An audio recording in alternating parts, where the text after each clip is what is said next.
And we return after a short break so I could wrap up professoring. Thank you for the grace. And if you're concerned that the youth are getting dumber, well, let's acknowledge all that they're going through, how they were raised terribly in a digital social bubble, and call it a symptom of the times. With that, a definition central to this show. A dystopian world is a nightmarish, oppressive society where life is terrible, often controlled by a totalitarian government or powerful force that suppresses freedom, individuality, and happiness, serving as the opposite of a perfect, ideal world, utopia. From the Greek dys, meaning bad, and topos, meaning place, citizens live in fear, dehumanized, and controlled through propaganda, surveillance, or technology. Or all three. Welcome to life in 2026. USA, USA. Half of us are living in this and maybe have been seeing it escalating for years. Half of us also living in it, but without that sight. And as we're here to examine in this series, what does it all mean for our dating lives? For starters, in my estimations, 20 to 30% of men in the apps claim that they are planning to buy some land and start homesteading. Could be a side effect of where I live and who I scroll down on, but it is notable and follow-up notable. No, if you ask, they aren't going to do any of this, but this is an edgy way to demonstrate a progressive attitude. We'll hit on that point again later. Besides this fantasy of, I go hiking sometimes, boys, what else might be going on in response to dystopian surroundings? Well, I recently found this article. Meaning making with romantic partners, shared reality promotes meaning in life by reducing uncertainty, where they say, we propose that, although deeply personal, meaning is facilitated by interpersonal processes. Namely, we theorize that experiencing a sense of shared reality with a close partner, i.e., perceiving an overlap in inner states about the world in general, reduces uncertainty about one's environment, which in turn promotes meaning in work and life. In the current research, we test the hypothesis across 5 mixed method studies. This work suggests that shared reality with close partners has real world benefits, reducing uncertainty and promoting meaning. And this made a lot of things fall into place for me. Thinking of being in a close relationship versus being single, even at a very basic responsibility level during positive times. Having a functional romantic partner is like splitting the mental work of staying alive by 50%. Yeah, it allows you to add meaning to life. When someone else is aware of deadlines and problems and plans, it's like having another set of eyes and brain cells for mundane reality, which result in another set of busy hands and your ability to disconnect from that mundane reality to think about other things. It's a huge relief and a massive change in mindset. When folks suggest it must be easy to live alone, wanna fucking shake them. Like, yeah, there's only one person to care for, and only one person to provide any care for everything, to meet any needs. The responsibility and weight of it is larger than one might think, and it can be very cognitively fearful. And again, that's just talking about on a simple physical survival basis in quote, normal times. You ever see something and need to turn to the person next to you to confirm that just happened, right? We both saw that. Ever feel something and reach out to a trusted loved one to ask, does that seem appropriate to you? Do you feel the same, or could you imagine feeling that in my shoes? Have a thought, an inkling, a theory, big or small idea, and go to your relationship bestie to say, does that make sense? Or am I having a stroke right now? Right. Now, imagine the usefulness every moment of every day when the mind is having a hard time believing what it's seeing in the headlines or making sense of the nonsensical chaos through means of having a dedicated life partner who shares the same outlook, observations, emotional reactions, and assessments as you.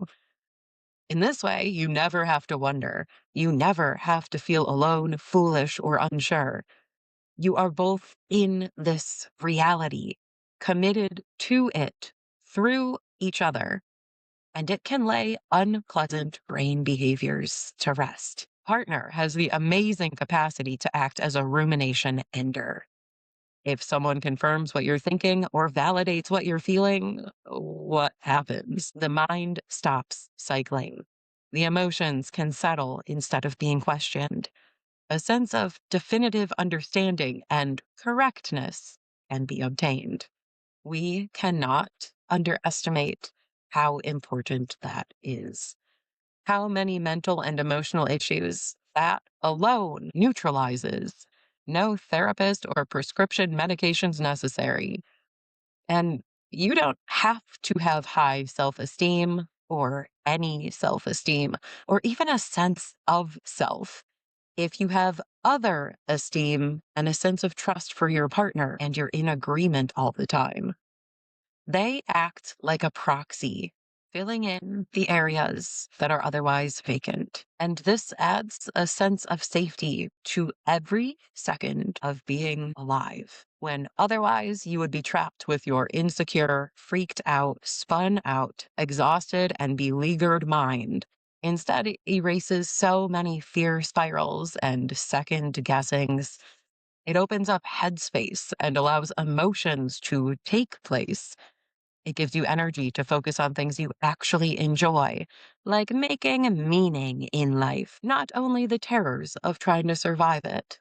An uncertain mind is a scared mind, a hypervigilant and insecure one that can't relax. A mind falsely or accurately certain just doesn't have to suffer this fate. So, it makes a person wonder if, as the research states, intimate relationship calms us down through creating a shared reality that reduces uncertainty, a preferred state for the head because it allows for release and rest.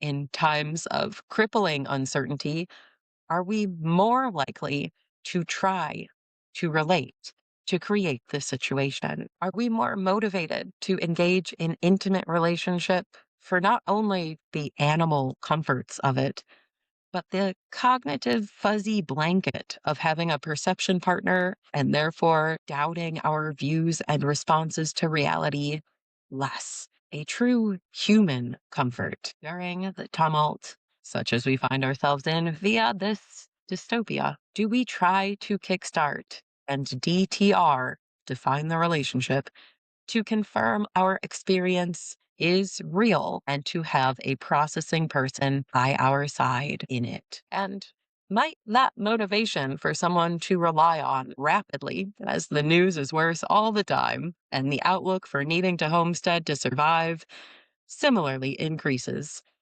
promote chemical and survival based relationships rather than ones built by connection, trust, real mutuality, and could this be something that we need to watch out for as bombs are falling in the news or in reality? So we don't wind up in situations that are temporarily comforting, but long term extensions of the dystopian lifestyle, perhaps even deepening the dystopia as we become chained mentally, emotionally, legally to the person we've been sharing this reality with. And also, a special cue for the CPTSD crew. Could this be something to consider across a lifetime? Since for some of us, real and metaphorical bombs have been falling since the day we were born. Some might say they've always been dating in dystopia, but it was more personal than planetary before. How many of our worst romantic relationships and otherwise were caused by the instinct to partner up for a sense of mental clarity, for a shared experience and analysis of reality when times were the worst and we couldn't trust what we were seeing or ourselves to get through it. This article caused some thoughts. And here they are. First of all, let's slow down, define this a little. Think about shared reality couples. They've always existed. Under normal, uncertain conditions, some common ones are hating or villainizing a particular person or group together, such as family members, ex-friends, ex-lovers, neighbors, etc. It feels so good to shit talk them with a buddy, to internet or otherwise stalk them, to plot or pray against them, to dream of the day that you will both behold their demise. And all of this talk tells the brain, you are so right. They are awful. So it never has to reflect on itself. Please see my least favorite example. The bitter divorcee in a new relationship where the main focus becomes trying to ruin the ex spouse, especially if shared children are involved. These couples seem like they live in their own little spiteful world, don't they? But to them, all the negativity feels positive because they're so deeply in it together, being continually validated. Another example, adhering to strict lifestyle rules like religion, health, hobbies, activities. What makes a diet or exercise or personal interest more solid? Having someone around you who becomes equally or more obsessed with it. Everything is validated. There's no need to compromise.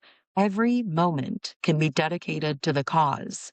It becomes a whole separate niche population, a clique where, as we learned about peer pressure, everyone is required to think and behave exactly the same.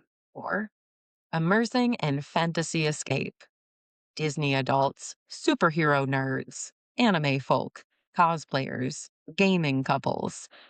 A partner in crime is available for validating that it is A-OK to stare at a screen, take expensive themed vacations, ignore the real world problems that are distasteful, and all the people who, I'm sorry, think that you are losers because they don't get it. Get rejected from the real world together? That's okay. You've got this fake one that you made together to forget all about it. Now, these are just a few quite obvious examples. We can probably all think of a couple or a friend pairing or a family that this applies to. How do we describe them? They're kind of weird. They're characters. They're cool or fine or good people if you overlook blank. If you don't have to talk to them about blank. And we can probably all agree that this can be quite difficult due to their focused dedication to their chosen reality. It's not just a piece of them. It tends to become a dominating force. Isn't just a characteristic of the relationship, but a key component that supports it, that keeps it alive, creating people who are living in a world perhaps influenced by, but apart from the rest of the world, creating an intimate pocket, a sweet little pea pod for two, separate from the rest of the population with obsession and devotion to the cause. And it makes some of them cagey. The reality pocket that is shared is more like a kennel that they have crafted together, creating distance, causing suspicion or outright aggression if they egg each other on as such. From the inside, even the anger and isolation are comforting because they reconfirm the shared reality and the distaste of the one that is being left behind. If you've perhaps ever had a mindset of, it's us against the world, you may also have experienced this. Fuck everyone, you're right, and I'll burn every bridge because I know it's true, because we both say so. If you've ever had a romantic fantasy about that idea of us against the world, Well, I prompt you to maybe reconsider the health and lasting implications of a relationship that's created to establish thicker boundaries between you two and everyone else on Earth. Seems like kind of a prerequisite for toxicity and abuse, doesn't it? And also, consider how this regular relationship problem of choosing a partner for our own conformational bias might become extreme as the uncertain world conditions also do, already have. Of course, yeah, I'm poking a little bit, speaking to shared reality gone batshit MAGA couples. But let's also not discount the exact opposite, and therefore the same anti MAGA couples, the lib doomsdayers, the internet social justice warriors. The response to the oppression can be as addicting in a shared mental emotional space as being a part of the aggression. Right now, let's just say reality is a bit much. And the shared realities that it can generate, therefore, are radical. Now, let's talk about how we're at an increased risk of falling into delusional relationship in this unstable dystopian world that's promoting violent tribalism and extreme opinion all around. Let's talk about the dangers of creating false reality through means of modern dating. Firstly, we self select using the apps. Now, I promise we will move away from this point, but if we're normally seeking someone who's similar to us, who also holds a very similar worldview, well, who is that usually? Family members, friends, communities, things that have been dissolved and loosened in the past decade. So, doesn't this set us up for attraction and resulting relationship nightmares where we accidentally choose someone as eerily comforting as mom or dad or bestie for dealing with the end of the world without knowing more about them? We've learned that is who we are attracted to in the physical ways.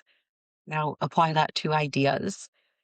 We want someone who sees news events the way that we do. We've grown so polarized that it feels dangerous, gross, repulsive, scary, like dealing with another species to consider otherwise. Mismatching worldviews have not been overcome by love in the last 10 years or so. A similar political, social, and ecological philosophy has been a requirement for most of us. And as things deepen and get more frightening, maybe, that's only going to intensify. No one has time or want to debate events as boots hit the ground. We want to be on the same page already. We need to be. It could be the difference between surviving. So we only choose people who have roughly the same perceptions as we do, which is, in most cases, expressly stated right on a dating profile. If not, it will almost unquestionably become a point of conversation on a first date.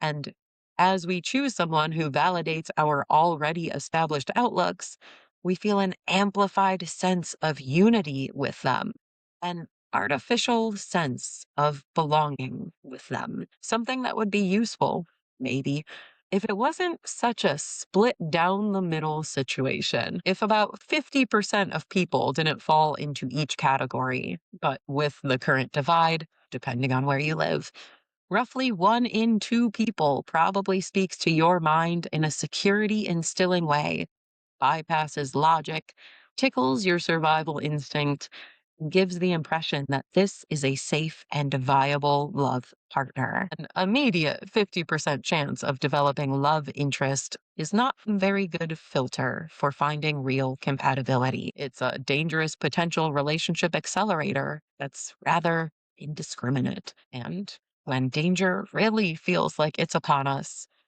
this will only be an ever more influential subconscious tether to people who otherwise might be living nightmares, but at least they agree, or say that they do now, that Nazis are bad.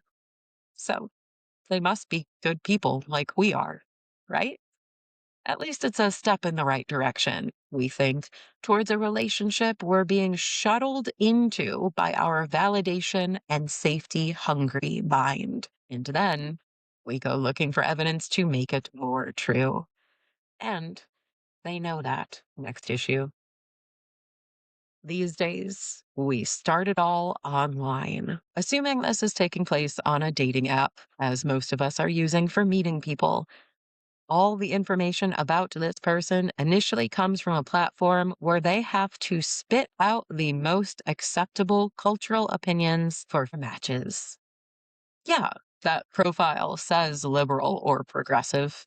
I guess it could also say conservative, but I'll be honest. You won't find a shared reality with me here if that's what you're looking for. But if it didn't say that, if they didn't politically identify in that way publicly, consider that they might not match with their preferred type of person, or they might limit their potential matches drastically, depending on the area that they live in.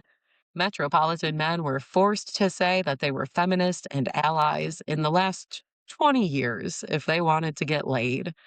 That doesn't mean that they understand anything that they state that they support or really believe in it. Like the homies promising homesteads, beware the lure of the performative profile.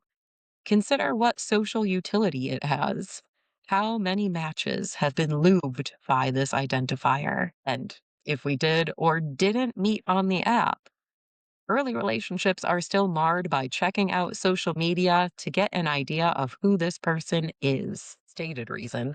While fervently emotionally masturbating and getting way ahead of ourselves into the future, the real reason for scrolling through 6 years of post history. So we leap into the societally rewarded realities and personalities that the people lead with, the ones that benefit them the most, the ones that have greased wheels up until this point, which says absolutely nothing about who they'll decide to be later when different wheels are being delivered different lubricant, when the old progressive machinery is no longer being oiled. But now we might decide we like someone because they've been a feminist, liberal, minority ally with all the associated traits one would assume. This confirms our view, what we're hoping to find. This makes us feel safe by being in the presence of a non threat and by having our thoughts reflected back at us, without considering the reward and reinforcement they've received for cultivating and sharing these opinions in the past, which might be far more powerful than the thoughts or beliefs behind the statements. Just because a person says that they have your same worldview and they have some picks from Pride, it does not mean that the understanding goes deep or is authentic to them or is indicative of their real personality. So, although it might feel relieving, self supporting, courage enhancing to a human mind to gang up together in unsafe times, well, the relationship being established isn't necessarily based on similar moral compasses. It's probably based on cultural pressures, which will be on full display if you're trying to get to know them on the internet without hearing the things that they mutter under breath day by day. And then the next confirmational danger comes. We keep it textual. We conduct relationships on phones and computers even after they are established. And you know my stance. Words are the mechanisms of lies and illusions, not purposely, necessarily, but innately. The mind has to have a story about everything. That story is often false. The acknowledged variables add up. There is some logic to it, but the conclusion that is drawn or the unacknowledged variables might not actually fit. Our stories are our best effort at comprehension and self representation. And often, we have to twist things around to make all of the pieces match because comprehension making meaning is not always possible from our limited human outlooks. Then the additional limitations of words themselves create more falsities. We only have the language and vocabulary we've been taught, with the thinking and expressing patterns we've developed, which only work if the other person has been similarly trained. And if not, we might read between the lines and assume what we would like to. So, when we text each other rather than being with each other, which is fundamentally required for most of us and the primary preferred mode of communication for another large swath, we lie to each other inherently. And we together create a new I based reality through those messages. I think most of us have probably experienced this, right? There's dealing with real life, and then there's the oasis of fucking around on a phone, only saying what you want to report, only engaging with what each person desires to own up to or discuss, only focusing on what the partnership centers around, excluding all the surrounding unpleasantries or using them for conversational fodder that also feels exciting. And none of what's being stated by the fingers is to genuinely reflect what's happening inside the being. The more important part is keeping the conversation going, passing the vibe check over and over with each exchange. My point is, we can't trust the version of reality that's created in digital words between people or in person words, really. But at least those provide a lot more context, clues, and connections to material reality. Screens are entirely distinct from that space. So far, taken together, the story is we might be magnetically drawn to someone for their capacity to confirm our worldview, go searching for more information online, and find what we wanted to because we're in the same culture where, in part, social and romantic reinforcement, like the prospect of matching with someone on a dating app, have shaped their stated philosophy. And we kind of disregard what we don't want to see or can't easily understand. So we continue to see only the aspects that match. At which point, we're likely to emotionally masturbate viciously on what ifs and sentiments of feeling safe, a fundamental need that allows our other masturbatory feelings to flow. And then we might keep the relationship mostly digital due to necessity and communication comfort, deepening the felt connection and sense of security where none may actually exist or exist for long once societal norms shift, landing ourselves in a shitty relationship that becomes a shared, separate reality, depending only on what we focus on and how we assess those things. Problem being, that shared, separate reality may become a living hell that no one else can possibly understand from the outside. Just the way that we crafted it to be from the inside, like building our own jail cell. We end up tethered to someone who isn't the person we needed them to be, who does not necessarily see things our way on any significant level, and become unable to disconnect from them due to all the events that unfold in a relationship which forms too quickly and addictingly. But hey, let's not stop with this worst case scenario. It doesn't have to be that bad. If we do really agree, if we are on the same page with the same understanding of life and moral judgments, we're still fucking ourselves over because together we're only seeing our side of the events that we choose to look upon. In doing so, creating a limiting, preferred life experience where everything we think is all there is to think. Everything we feel is the way to feel. It's comfortably removed from opposition. And this escape is available 24/7 in our pocket robots, so we don't have to engage with the full breadth of everything and everyone else. We always have a route back to validation of our own mindset. When two think blobs come together to validate each other's perspective, we're creating a dangerous trap of other confirmational bias because the other implicitly knows that agreement is part of the relationship workings. We agree, then we sway each other into agreeing on more. In doing so, establishing a small, separate world together from the vast one that surrounds us. Maybe consensus reality is the jumping off point, but the shared perspective can take over and obfuscate or skew it.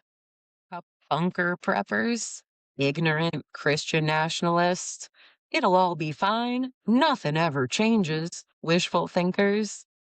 Yeah, they live in chosen realities together, delusions or extreme versions of what could be, reactions to the world that they validate to each other since the moment that they matched by self selecting on the apps.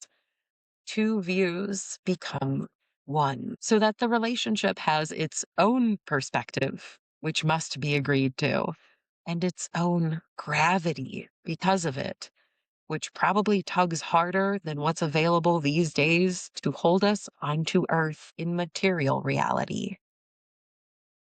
And even with that much being said, problems don't stop there. Let's think about how dope and behavioral science and addiction play in. A conversation, in person or online, is not a behavior. Every single word, grunt, sigh, eye roll, head nod, response, or non response is a behavior, meaning communication is composed of infinite information gathering and behavioral conditioning opportunities, back and forth, back and forth. With every statement made, the other person either reinforces or punishes the assertion, the opinion, the view of reality. Do they smile, nod, grimly agree, scoff, and look the other direction? Say nothing, completely change the topic. This information tells us who they are and what value our thoughts and opinions hold to them. This plays out as we tell them what we expect them to be, and they tell us the same through their responses.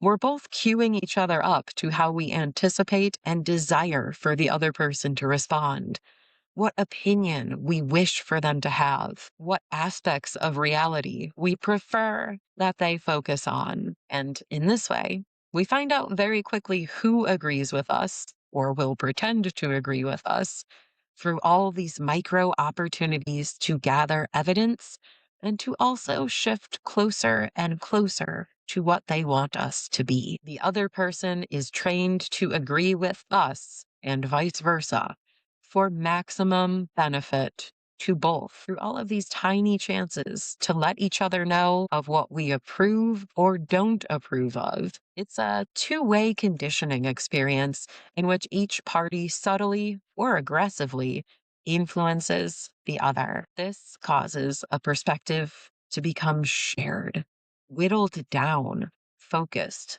simplified, and extremized, all because we're being rewarded by, again, dope. And dope functions to do what? To tell us that we're on the right path, we're headed in the right direction.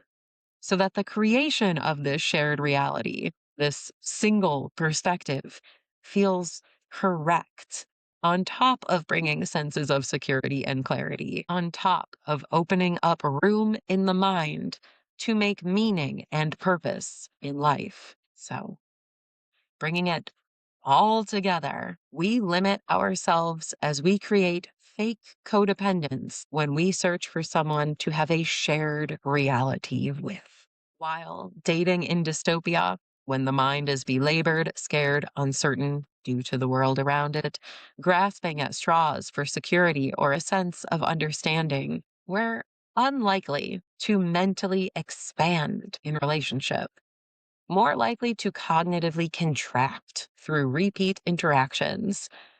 And this contraction inherently brings us closer together in a codependent, enmeshed way that we don't estimate we can exit because of the fake world that we've cultivated together at the expense of living in the real world with others. Leaving the ship feels impossible. The mind has no strongholds without the other person, and the individual would be forced to plunge back into an uncertain experience of which particular paranoid thoughts have probably been sewn in and dominating in our modern days. It's like leaving a rocket ship, not a relationship, and being forced back onto an unknown planet, one in which there is no brain partnership to make sense of the new landscape, to confirm what is being seen or sensed. When presented with dystopia, all the unknowns, oppressions, and terrors of it, the mind will choose and re-choose its dopia, a shared reality with another person that rewards it through mental and emotional relief and sweet, sweet chemical drops for as long as it can, until someone busts their way in, or one of you busts your way out of the two-party prison, the pocket, the bomb shelter, the pea pod that we create together innately means that we are apart from the herd. When we hunker down, we may feel safer, but we're living underground. We specialize our worldview, make a highly specific artisanal version through choosing someone like us, keeping our relationship digitally sequestered from physical reality, and imbibing in the infinite conversational doping reinforcement opportunities that move opinions closer together. We enjoy and rely on that false security of a mind believing it is right because another mind said so. At no point inspiring the brain of either party to want to confront all the chaos it believes exists outside alone. And to some degree, with the mind probably realizing that without this other person, its beliefs aren't so immovable.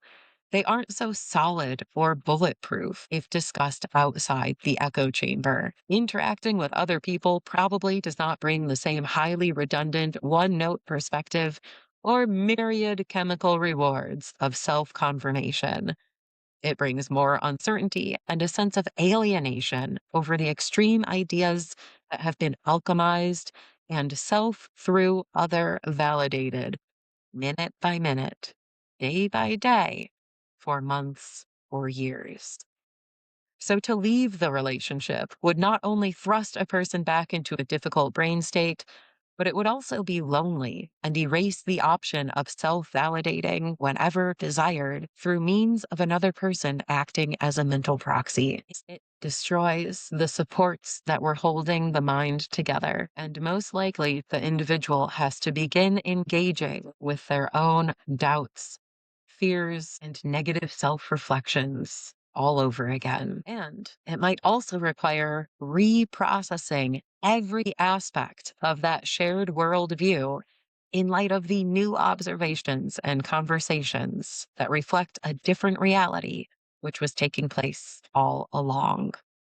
The one that was opted out of in the name of the preferred, shared, self stimulating, and delusionally safe feeling one. So, D&Ders, be warned.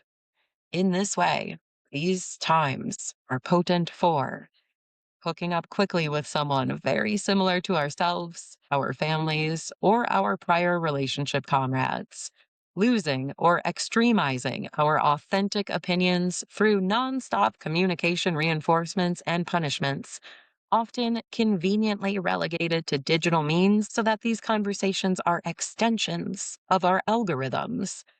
These relationships are extensions of our algorithms, creating limited, niche, distinct micro worlds that tend to be quite black and white, and becoming codependently enmeshed with our fellow citizen for a sense of safety and sanity, as this world feels like neither one, so that we honestly estimate that for survival, not just mental comfort, which is already an enormous influence that is not given enough credit, we have no option but to stay.